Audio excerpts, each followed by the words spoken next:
สวัสดีค่ะวันนี้จะมาสอนทำคุกกี้แห้งนะคะวัตถุดิบวันนี้ก็มีน้ำมันพืชนะคะแล้วก็น้ำจิ้มใส่เวลาผัดนะคะแล้วก็ไข่ไก่ค่ะกุ้งกับปลาหมึกนะคะวุ้นเส้นนะคะก็จะมีผักบุ้ง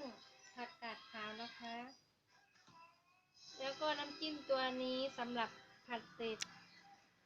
พอเราผัดเสร็จแล้วเราก็ราดน้ำจิ้มตัวนี้เทใส่ก็จะทำให้อร่อยมากๆนะคะต่อไปเรามาดูขั้นตอนทำได้เลยค่ะเราก็ใส่น้ำมันพืชนะคะ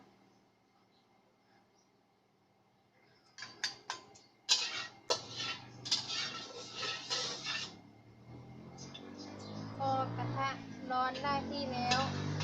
เราก็จะใส่ทะเลนะคะ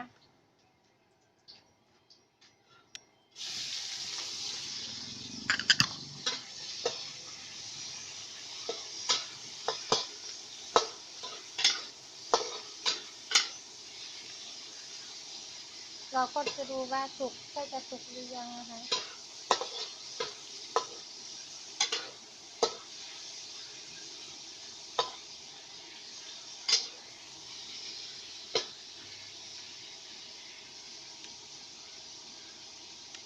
ตอนนี้น่าจะยังไม่สุกนะคะ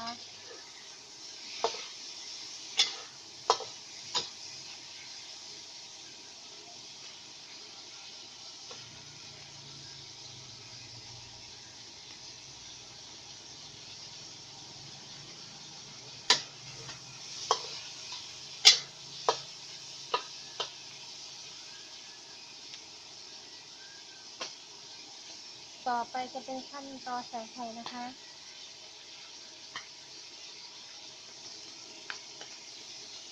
ตัวนี้น่าจะสุกได้ที่แล้วนะคะใส่ไข่ไก่เลยค่ะเราก็เบาไฟนิดนึงนะคะ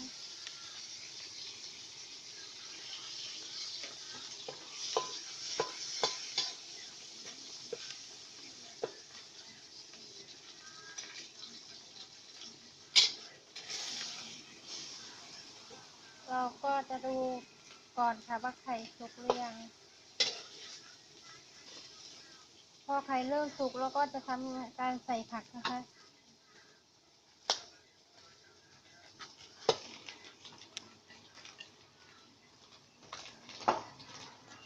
แล้วก็เอาวุ้นเส้นนะคะ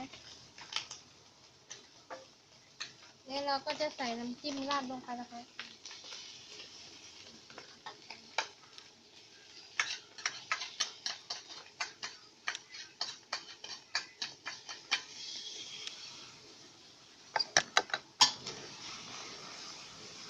เราก็จะผัดไปเรื่อยๆนะคะ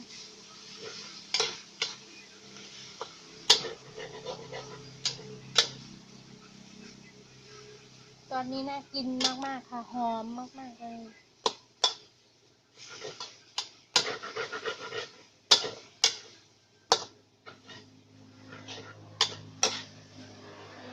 เดี๋ยวรอสุกนะคะตอนนี้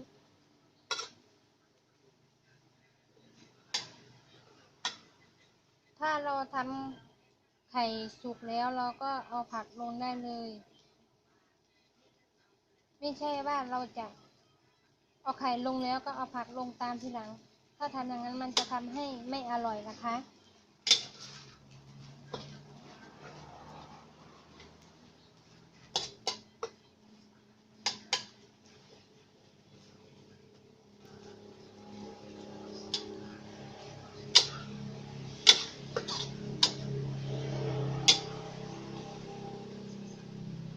ต่อไปจะเป็นขั้นตอนตักใส่จานนะคะ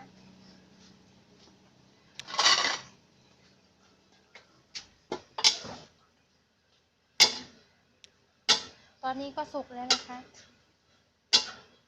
เสร็จแล้วค่ะคุกกี้แห้งวันนี้